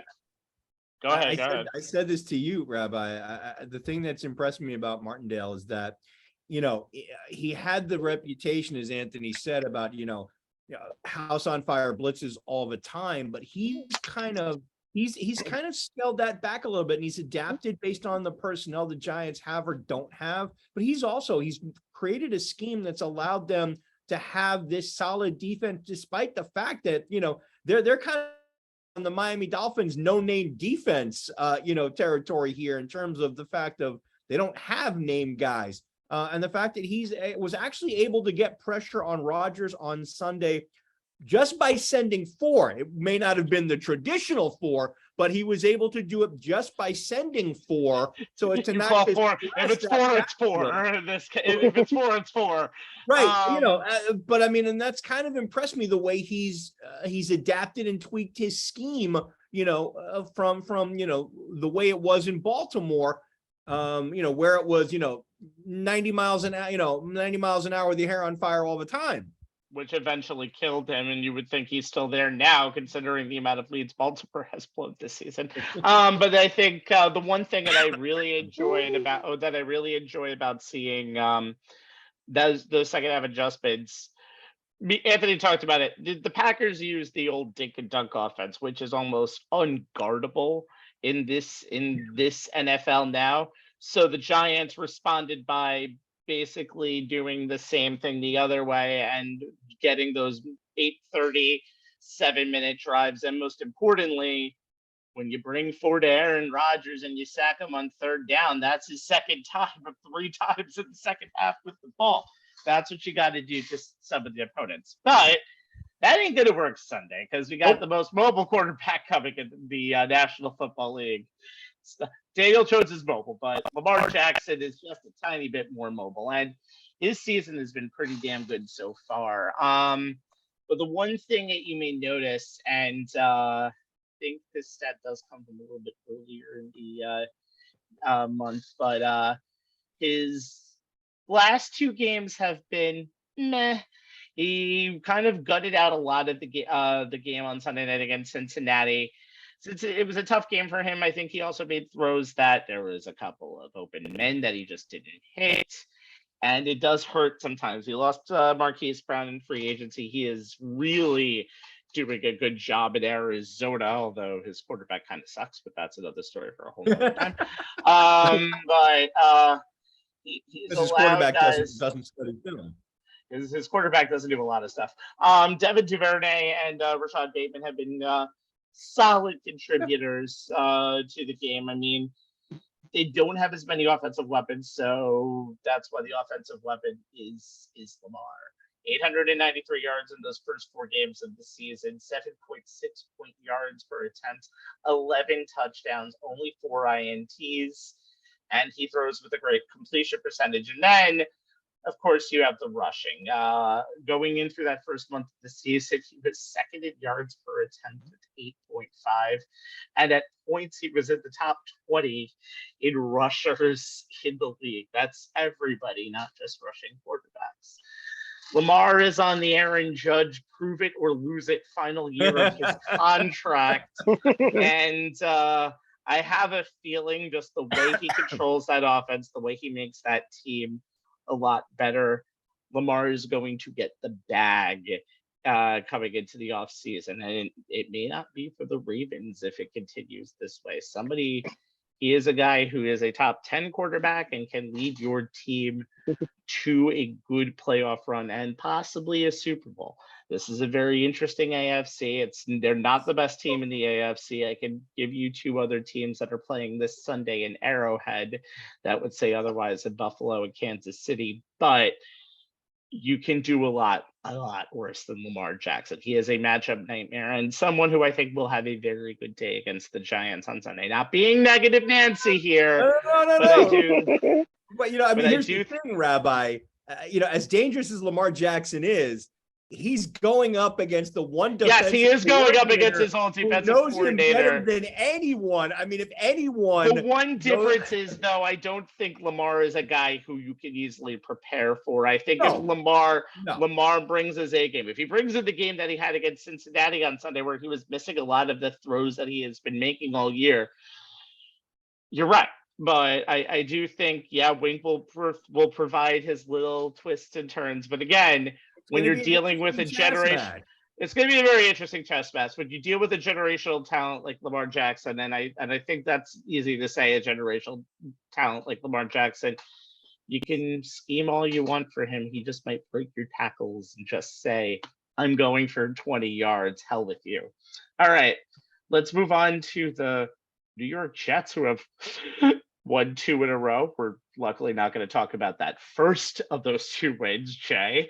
We're going to talk about the second of the 2 wins. It's a rarity, by the way, for this NFL team. But the Miami Dolphins were the latest victim of the Jets, who are now required by the NFL to watch the movie Concussion daily for the rest of the season. I believe it's in all of their contracts. Wow.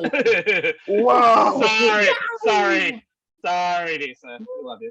It was a 40-17 win. The Jets did never trail this game, but it did get as dicey as 19-17 before a 21-0 fourth quarter explosion, which is really good until you realize that their quarterback was a guy named Skylar Thompson. It was they say he was a 7th-round pick. I think they got him from the streets of Miami. I don't know. We'll figure out this one eventually.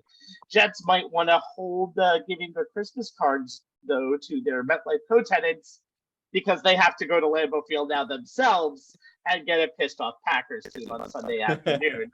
A game that was, by the way, originally going to get the B Fox team, but then Fox said, we don't want to put Tampa Bay and Pittsburgh in our top spot.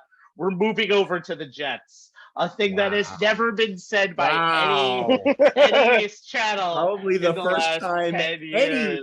first time any Fox or CBS, sports executive has ever uttered that. Let's go to the Jets. Let's go to the Jets. Although the Packers have something to do with that too. All right, Jay, a lot of good on that offensive side in this 40-17 win.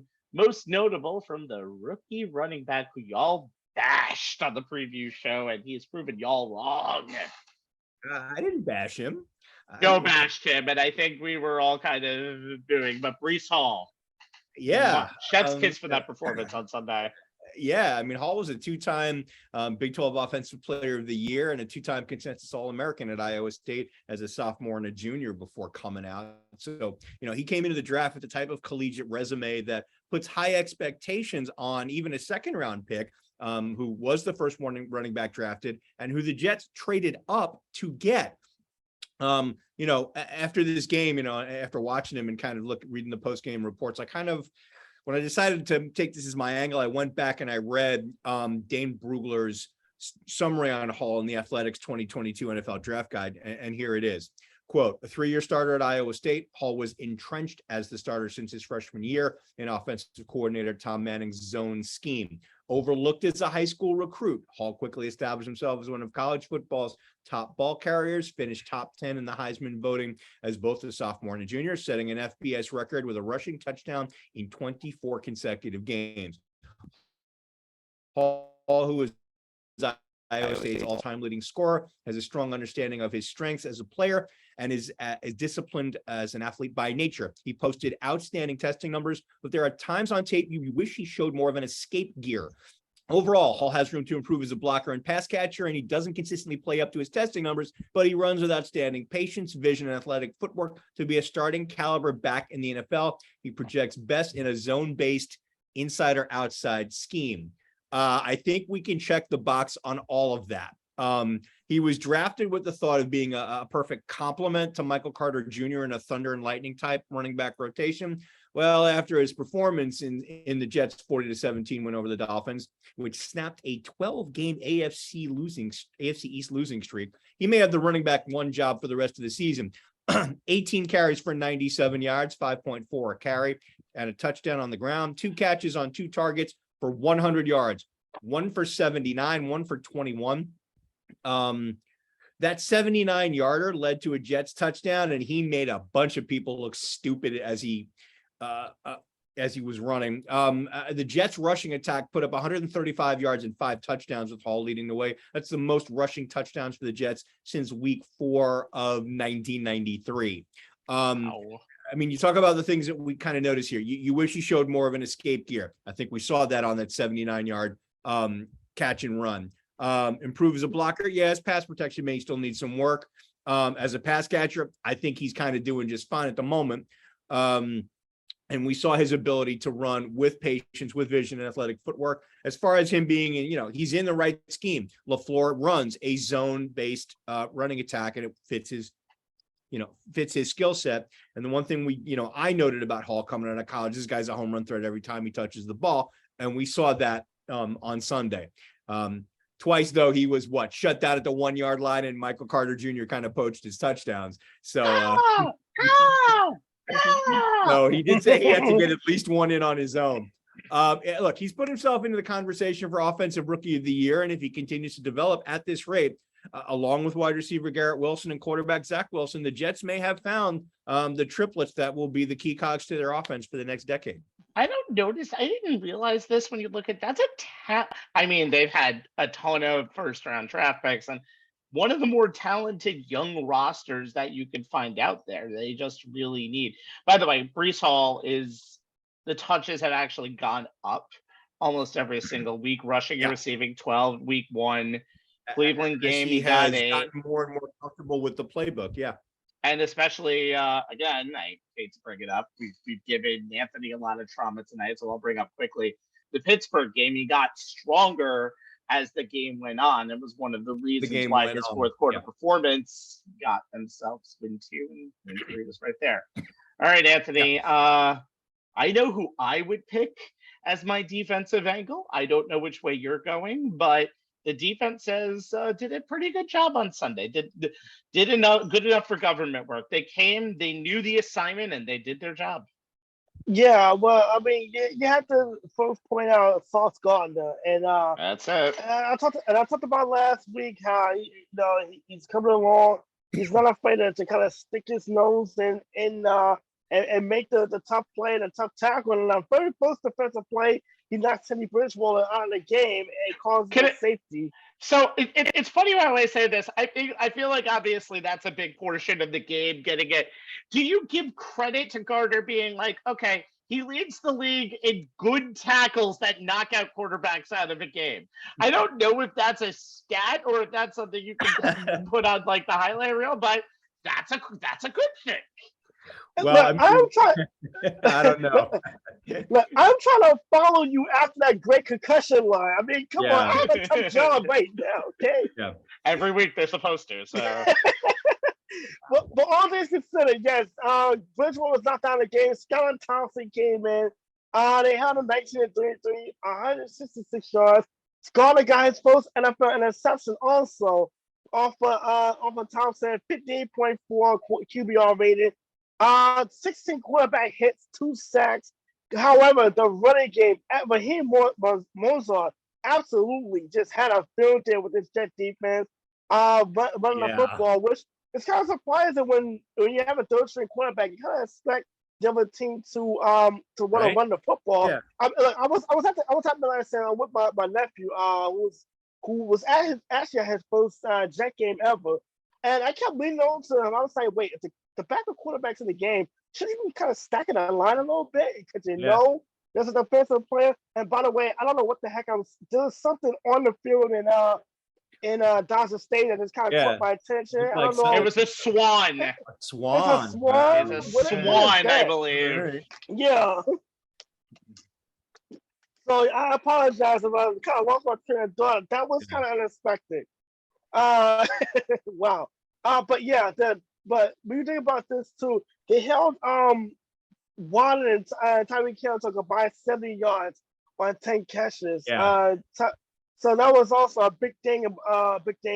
Tyreek Hill, 7 catches, 47 yards. Don't know how much. He did have a bit of a hamstring injury that kind of slowed him up during the week. Don't know how much that played a factor into it, but the Jets were able to take him out of the game.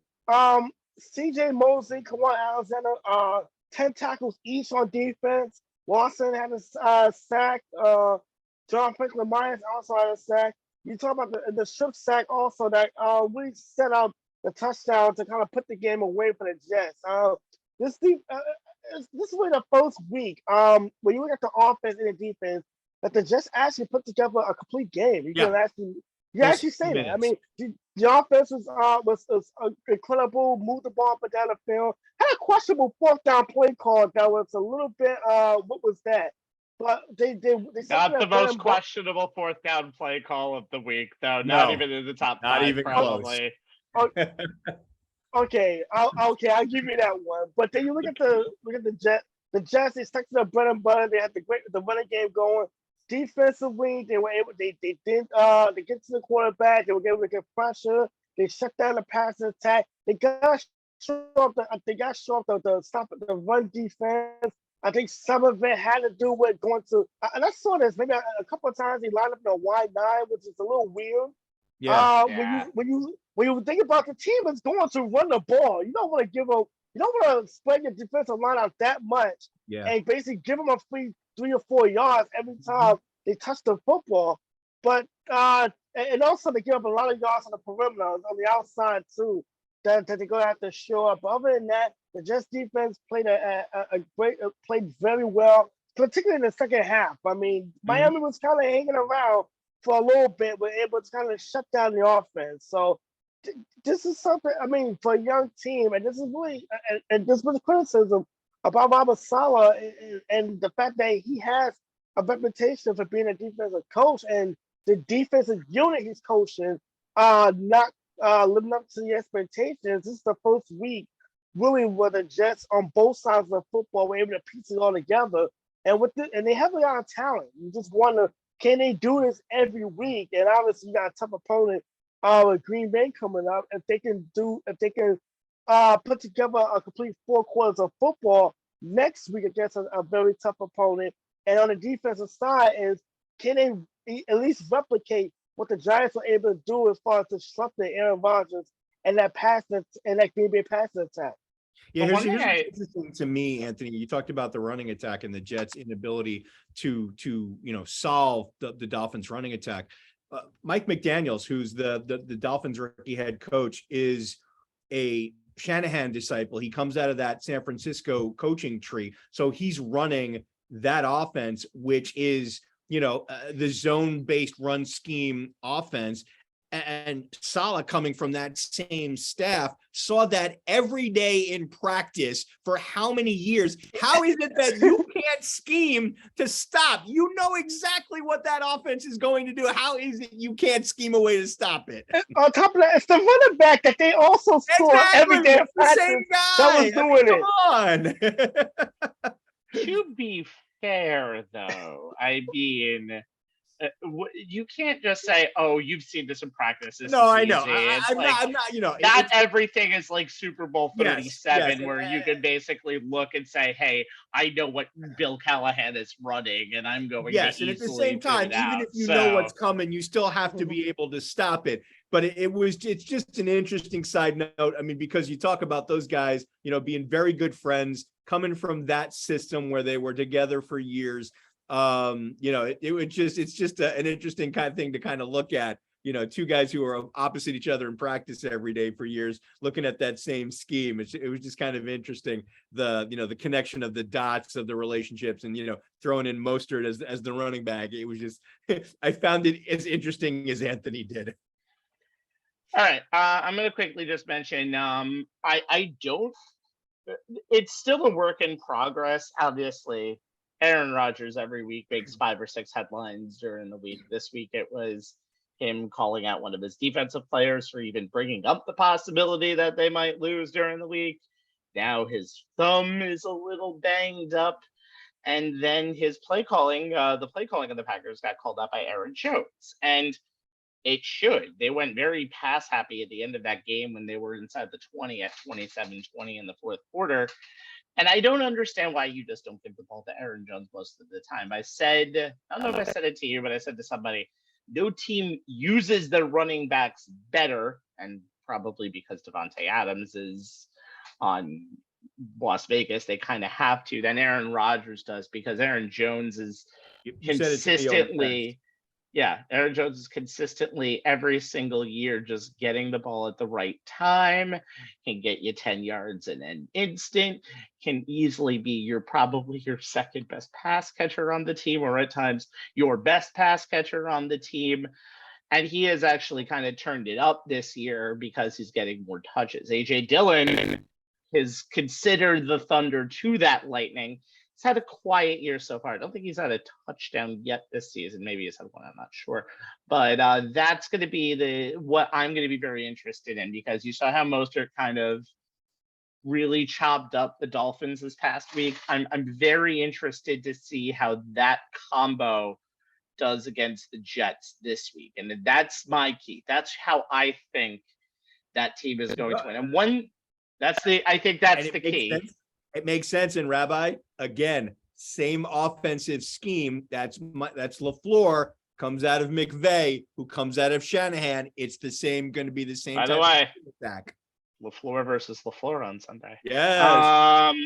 Okay, so I want to talk about something as my final thought, and I'm going to curveball from the previous thought, so you have no idea what this is. Ooh. We've seen a couple of acts of violence in sports over the last few days that have kind of sickened me a little bit. As everybody knows, the Draymond Green of the Golden State Warriors and Jordan Poole got involved in a little bit of a scuffle during an altercation. And then we had heard that Draymond Green punched Jordan Poole. Okay, thought nothing about it. But then, as you said, I saw the video, and it was not just a deck, it was a sucker punch of a shot. Yeah. Mm-hmm. It was kind of something that was honestly a little bit disgusting in my book. Now, Draymond Green is a free agent at the end of this season, and you would think the Warriors would take a hardline stance. No, he said, I'm leaving for a few days on Sunday, so I thought maybe he'd be gone for most of this, maybe a couple of weeks, maybe this is the start of the season. No, he's back on Thursday. And if you just see the video, it's kind of sickening. I'm not going to compare it to the Ray Rice incident of way back when, because he was hitting a woman. Yeah. But when you look at a video and you see something like that, and yes, Jordan Poole was instigating. I completely understand that. How does it looked that way. About that. It looked that way. Let's just assume that and talk about it that way, because again, my final rant, do not interrupt said rant. Okay. Even if that happened, the punch was unnecessary, and the punch just shows just a series of anger. But it wasn't even close to punish. Not even was it not punished. Steve Kerr, who is one of the most stand-up players in the league, basically brought up how this happened all the time. And of course, the incident where Michael Jordan punched him in the face back in the mid-90s. What are you doing? And again, no real consequences. And how does that look to as a team? But more importantly, how does that look for Jordan Poole, who is a star for your team? And yes, he wants to get more money, probably one of the reasons why this happened. Everybody does. It's the NBA. You bitch about something, you get it. That's the rule. And that it just kind of sickens me to see what had happened there. And then you get to Monday and what Devontae Adams did to an ESPN cameraman, shoving him at the end of the game. I know Devontae is a little bit of a crybaby, apparently. And if you go 1-4 in a season where you thought, hey, I'm going to be with my best friend and we're going to pick up wins in the very loaded AFC West, watch out for that Russell Wilson, though. I think you kind of know where it's getting at. And yes, the frustration is there, but you don't push anybody out there, especially someone who's paid to do their job every single week. In a person who is basically defenseless. I had my rights. I would once I got pushed up, I would find my way, take the expensive camera and hit him in the back of the head afterwards, an eye for an eye. However, it turns out that he's only just pressing misdemeanor charges. At least that'll get addressed. I'm hoping that the Las Vegas Raiders do bring down something to Devontae Adams instead of treating their golden boy like we'll let everybody take care of it. We don't know what happened. We do know what happened. It was literally on video and we saw it. It was an unprovoked attack on a person who was just trying to do his job. So in a league where we're kind of talking about curbing violence and concussion protocol and changing that one week, and then the next week we're like, why is he roughing the passer like that? Put a dress on if you're going to do something like that. Words that were actually said by Troy Aikman on Monday. Yes. Not my words. Don't cancel No, me. they are, yes. But I think we're still a league, a sports nation that kind of promotes violence in a little bit of a way. And honestly, that's not stuff that should be happening. If it's going to happen, let it happen on the field, except for Tom Brady. Protect him at all costs and make sure Grady Jarrett doesn't fall on him on the other side. So, but again, the roughing the passer call is something we can definitely talk about another time, but this time is now officially done. For Jay Kaplan and Anthony Strait, my name is Steven Rabinowitz. This has been On the Sports Lines. We'll be back with you soon. For another edition of On the Sports Lines. You can check us out on Facebook.com/On the Sports Lines to watch us live. Most weeks it'll be at 10 p.m. Can't tell you the day yet. Sorry, we have lives. YouTube.com/On the Sports Lines to see all of our stuff on demand. And Jay, our Twitter handle is at ONTH Sportslines, where you will see the link to this show at some point tomorrow. And, check it out every now and then for some fun and interesting sports related stuff that we think it is worth your time to give a read or give a look. By the way, Anthony, it was a black swan. So no, you can make all the Natalie Portman references as you want as that game was going on. So anyway, that's enough. Enjoy the baseball, enjoy the football, enjoy the magical month of October. Again, October. Anyway, from On the Sports Lines, have a good night. Good night, everybody. Good night, everyone.